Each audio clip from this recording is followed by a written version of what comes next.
Hello YouTube. Oh man, I'm dirty. I'm all dirty. I was working on this little Camry. It had a misfire and I was doing about everything to it. Switching injectors, switching coils, because it usually fired on 1 and 4, but the more you ran it, it misfire on all of them. And so put a fuel pressure gauge on it. Showed good fuel pressure. Gonna find out the front converter was clogged up, so I replaced that whole thing. I didn't make no videos of that because it's not hot rod stuff. We're about the hot rod stuff. No, I'm just kidding. I probably should have, but whatever. That's Chris's aunt's car, my ex-wife's sister. So I was working on that for her. But yeah, look what's up for the Camaro. Down here we got a VSR intercooler, which is the same one that's on it. This one's just a 1/2 inch thicker. My brakes don't work as good as they should. I've moved the mounting point on the brake pedal. That made it better. But apparently the 1.03, I don't know, I guess those are meant for aftermarket brakes. They make a 1.03 and a 1.12, I think, you know, size for the master cylinder. I just don't think I'm getting enough pressure. I think that's too big for stock brakes, so I ordered this 7/8. Yeah, it's a 7/8. They had a 15/16 too, but I'm gonna go with the 7/8 and see if that helps, because those brakes don't work near as good as they should. I mean, they'll stop you, but if somebody pulls out in front of you when normally you'd have time to stop, it's not going to stop. So intercooler, and then we got some 4-inch piping. So we're going to use that 4-inch piping. There's 2 90s and a 45, a bunch of couplers. We're going to try to run the intake off the turbo down underneath the car somewhere, and we're going to put this velocity stack on there. And we also added one of these, I just put it on to see how it fit, one of these screen things. Yeah, one of these screen things. I forgot what the brand was, but yeah, you can see right through it. But yeah, you put the coupler on over here, and then you put the band right here, and it'll hold it on. And it's waterproof and everything. It keeps out water. Don't ask me how. But yeah, you can see right through it, so it should make pretty good. Work pretty good. Just to keep stuff out of the turbo. And then velocity stack, you know, kind of go on the end of that, and a coupler go between those. Like that, 4-inch. Put a coupler on there, and this will be at the end. But yeah, intercooler, plumb the turbo, because the turbo's right behind the radiator. That can't be good. It's getting too much heat from the radiator.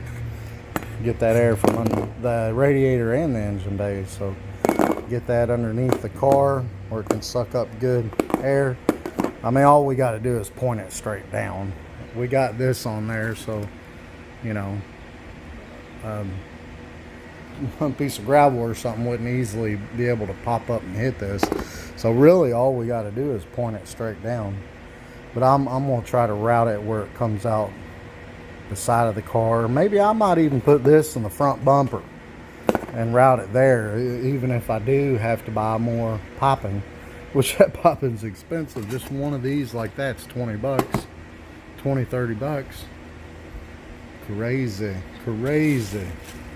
But yeah, we're going I don't even know how that got there.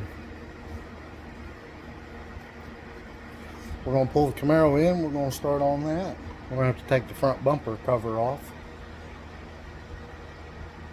just to change the intercooler. Hopefully this intercooler will mount and fit right where the other one was. So also the alternator was bad on this one.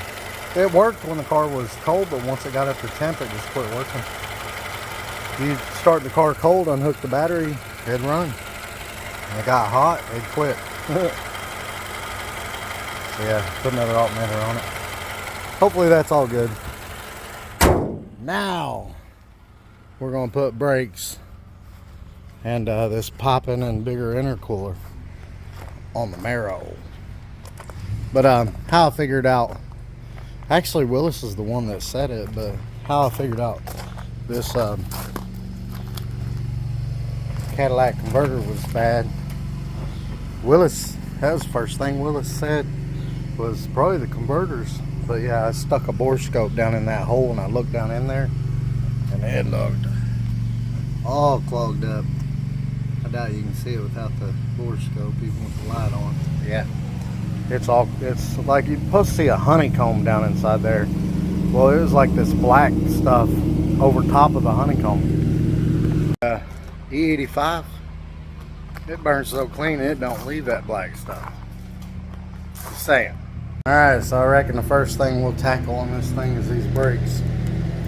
So we gotta take that master cylinder out, but before we can take it out, we gotta undo the shaft from the pedal down here. Now I might have to take the seat out for this because that roll bar is right in my way. But yeah, we're gonna go down here, take this kick panel out and this out. The reason I'm doing this is because with the stock brake, the brakes never worked right on this car ever since I've owned it. And so I did the ABS delete with the proportioning valve. I got a video on that if you want to look through the videos. And that seemed to help it, but it still wasn't right. So I switched to manual brakes because I had the LT1 then. It had a pretty big cam. It wasn't getting a lot of vacuum for the brake assist. So I switched to manual brakes, but I got a 1.03, I believe it was, a bore size master cylinder. And apparently that's supposed to be for dual piston calipers. These are single piston calipers. Single piston stock calipers, and they're the small ones. So for those, you're supposed to use a 7/8 or a 15/16 bore size. So apparently this is creating volume, it's just not creating pressure. And I need pressure. The bore size, the smaller bore size creates more pressure, I think. Don't quote me on this. I suck at brakes. I suck at brakes. Did I mention I suck at brakes? So yeah, we're going to try the I mean, if you're going like 20 miles an hour and you stomp on the brakes, it stops you pretty quick. If you're going 50 and you slam on the brakes, it coasts to a stop. I mean, it'll stop, but it coasts to a stop. Somebody pulls out in front of you when normally you should be able to stop, I'm gonna hit them. But you know, I drive the car, I drive it around, I just keep a safe distance from everybody, and if I see someone about to pull out, I'm already got my foot halfway on the brake. But yeah, it's kind of unsafe, to be honest with you. And the drag strip over here, the shutdown is ridiculously long. You probably don't even hardly have to hit the brakes to stop the shutdown they have. So that wasn't really a big deal with racing it, but we're gonna fix it today, hopefully. Here's what we got. Throw that out. I got wires running everywhere. All this stuff, well, that's the factory stuff there, but all this stuff is the wideband, the E85 sensor, my fuel pump. I can turn the fuel pump off and on when I'm loading tunes. I don't want the fuel pump running, so I got it on a switch. But anyway, the bolt we need to get to, I don't even know if you can see it. It's right there. See it? In between them wires, right there. Right back there. And you got to hold it from the other side too. So it ain't easy. And I guess when we put it back together, the angle we want is when the brake is pushed all the way in, that it's, you know, perpendicular, going straight into the hole. I don't know so much if that's where we're at. I mean, I had it lower, but yeah, see the rod up there? Can you see it? Yeah, it looks like it's straight now. Even when you push it in, it might be going at it up at an angle, so probably need to drop it back down to that second hole, and you'll see that more when we get in there. Oh, I'm short and fat. This part sucks. But I was able to. I took the seat out, and I laid up in there, and I got it out. It ain't easy to get to. Now, if you're initially doing this, you have to take the whole pedal out, which is another bolt above that to drill a hole, because you got to drill a hole a little bit higher than the mounting point. But anyway, all right. Now, hopefully, this backing plate that's already on the car we can use. So we just have to take these brake lines off and then take that bronze looking bolt out on each side. That should come out. But it's out. Just took the lines off, took those 2 bolts out. It's out. Now hopefully that bolt spacing, we're gonna measure it. That bolt spacing right there is the same as this one right here. But we're gonna have to order a different backing plate. I took that piece off from that one over there. And then I put the correct fittings that fit my brake lines. Now the front, the big one, is the primary, and that's the secondary. Primary goes to the front brakes. The big one goes to the front brakes, which that's already all plumbed. And just, if you was wondering, you're supposed to bench bleed these. They came with a little bleeder kit, but anyway, you screw those in, you put a hose up into here, and make sure it's submerged into the fluid. It's got these little clips that help hold the brake lines down in the fluid, and then you just pump that shaft. But this shaft is actually supposed to bottom out before your brake hits the floor. So if it's set up correctly, you can bleed it while it's in the car, just by pushing, doing, you know, the fittings onto here, hoses into here, and just pumping the brakes. And all our holes lined up. Found the right fittings that'll fit on there. Put the hoses on there. And then you got this little clip piece. Put the hoses through that. And we clip it on this middle piece back here. If I can see what I'm doing. Like that right there. And make sure the hose is pushed down all the way in the fluid. So we ain't got no fluid in there yet, but we about to have. But yeah, that's about, got them on the bottom. I'm feeling it with my finger on both sides, just like that. Now we'll fill her up with fluid, and then we got to hook everything up inside there and start pumping the brakes. All the brake fluid I had. Why do I see it dripping out the bottom? Oh, you got to plug the other side. It's got it on both sides. Did not notice that when I put it in. Well, we've run into another problem. I was trying to put that in under the car. As you can see, it's way too long compared to this one. This one's about 3 inches.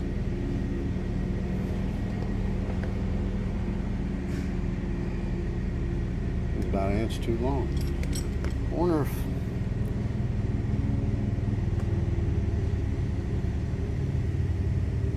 wonder if this one will fit into that one. I've never took one of these apart, but we'll take this one apart first, because we're not using this one no more. See how easy it comes out of there, and see if we can just switch them around. But I don't know, that the hole looks bigger. Bore size, yeah, this one's bigger. I don't know, we'll see. I cut a little off of here, off the shaft. I cut a little off of that, and I put it back together. It's threaded in that far, which the threads are 3/8, and that's more than 3/8 of thread. So see, yeah, it's more than 3/8 of thread. I'm told that the thread, yeah, see, it's more than 3/8. As long as the thread is screwed in as much as the size of the bolt, you're fine. So 3/8 inch thread, and we're over 3/8 inside the bolt here, so that'll be fine. I don't know if it's short enough. We're not going to have any adjustment, but what I measured was 3.5 was the shortest it could be, from here to there. Center of hold, actually it's a 1/8 too much, so I don't know. We'll see. If that don't, other board, that ain't gonna fit in there, and I can't figure out how to take it off there anyway. But if that don't work, I'm just gonna have to get this threaded down more and then cut some more off of it. I'll have to get it tapped, thread it down more, and cut some off this. There's probably a better way to do that, but I don't know. Did I mention I suck at brakes? Did I mention that? Well, that come out perfect. I'd get under there and show you with the camera, but it's hard to even get my hands in there. But it's all tightened up. Need to get some brake fluid. We'll bench bleed it on the car because it bottoms out. I put there was a time I moved the arm up, whatever you call that thing, sticking out of the back of the master. So I moved it up. I moved it back down, and when you push the brakes in, it goes, and then as it goes to the floor, it does can up a little. But it's like this, brakes in about where it would stop, it's straight. And if you push it to the floor, it does go up a little. So I think that'll be perfect. But yeah, it was perfect. I tightened the bolt up, and it's just to where there's a little play up against the where it hits the brake light switch. Let's get some brake fluid, bench fluid. I got them hooked up. That one comes around. It's the outside one. Then goes to the front brakes. And this is the rear brake. Comes around, comes up through here, goes to the small one. Sweet. Now, just got to bleed the brakes. I got a little pump thing for that. Forgot to go over bleeding the master cylinder. So if your pedal goes all the way to the floor, if your pedal bottoms out the master cylinder before it hits the floor, you could bleed the master cylinder in the car. We did those little plugs and the lines in there, and then I just sat in the car and pumped it like 100 times to bleed the master cylinder. And you're supposed to start on the right rear, but it doesn't matter. You start with the farthest one on that channel. So we're doing the front just goes to that front part of the master cylinder. So we're going to do the passenger side front. And I got this little Mighty Vac thing, this little catcher, and it sucks the air out of it. Just give her some vacuum.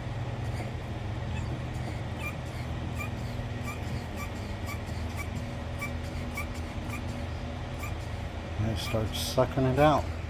It'll go in there, and that way you can reuse your fluid. It'll catch it all. So we'll do this side and we'll do the other side. I got absolutely no pedal right now at all. But we'll do this side and then we'll do the other side and then we'll do the back. Right, I had to get back up on it. To help me out. I tried to do the vacuum pump. It wasn't working. I wasn't getting no pedal. Well, I got a little pedal out of it. And then I tried to do the thing where you put the hose in the brake fluid to make sure it's submerged. Sat in the car and pump the brakes. That helped a little bit more. But me and TJ did the thing where I break it loose. He hit the pedal to the floor and I tightened it up. Then he let off. And then I loosened it. He hit the pedal to the floor and then I tightened it. And yeah, we took it for a ride, and at first the brakes weren't working that good. I think it's because it had a bunch of fluid on the brakes. But by the time we got back, son, it was throwing you through the windshield. So bought that kit. They say it's for a stock setup. It's a 1.03 bore size. And I got to reading on that, and that's for dual pistons. And they even got a bigger one, and the bigger one's for, I guess, 4 piston. I don't know, but I put a 7/8 on it, and that helped. The only bad thing about it is the rod. I had to cut the rod down, and it's still a little too long because you can feel the brakes dragging a little. So what I'm going to do, instead of getting under the car and doing all that, TJ recommended just space out the master cylinder some. Just I'm going to put a little washer back there and space it out because they are dragging. But and we was looking at the rotors. This one's actually starting to crack. This has got the heat dissipation holes in it, drilled slotted rotors, and they're starting to crack. So I'm gonna get new pads, new rotors. Yeah, but the car stops good enough. See, they were going to do a cruise race through the Red River Gorge. And if anybody's been to the Red River Gorge, that's the most curviest road probably in Kentucky, going down big hills, up hills, and everything, man. It's pretty. And I didn't want to I probably would have rear-ended somebody with the brakes that were there before, but now I think we're good. I'm gonna buy all 4 new rotors and new brake pads, and then I'm gonna space out the master cylinder some so the brakes ain't dragging. Call her good. Bore size. All about the bore size. All about the bore size. So what I was having before is the brake was hard as a rock, but it wouldn't stop you. But it was hard as a rock. I mean, they had pressure and manual brakes is always normally pretty hard compared to the power brake, but yours wouldn't stop. Yeah, it wouldn't stop You had no stopping power. By the time we got back and the heat burned off the brake fluid, it was, if you slammed on the brakes, it was locking the brakes up. So we're going to do some adjustment on the proportioning valve to keep that from happening. But yeah, it works. Thank you, TJ. Conclusion. Oh, then I had some brake lines leaking too. We replaced those from the master cylinder to the proportion valve, and from the master cylinder to the block that splits that goes to the front wheels. Those were leaking. I flared them with a cheap flare tool, and this time I just bought 30-inch copper, nickel copper, and ran them. They fit perfect. And then we rebled them. Brakes seem to work better now. But the whole thing on the bore size on those manual brakes on the master cylinder is, if you got small piston, single piston stock brakes, there's not much clamping force on the brake. This is what I gather anyway. Y'all correct me if I'm wrong. There's not a lot of clamping force on the brakes. So you need more pressure for that. Now, a big bore size master cylinder it's going to create volume, but it's not going to create pressure.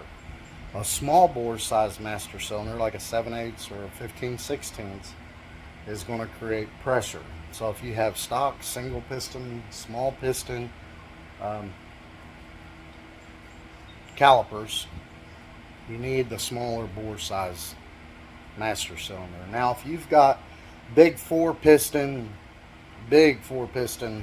disc brakes, those 4 pistons, big pistons, they're going to create a lot of pressure at the brake because they're just big. So those don't need a lot of pressure. They already create the pressure because there's so much there to clamp down.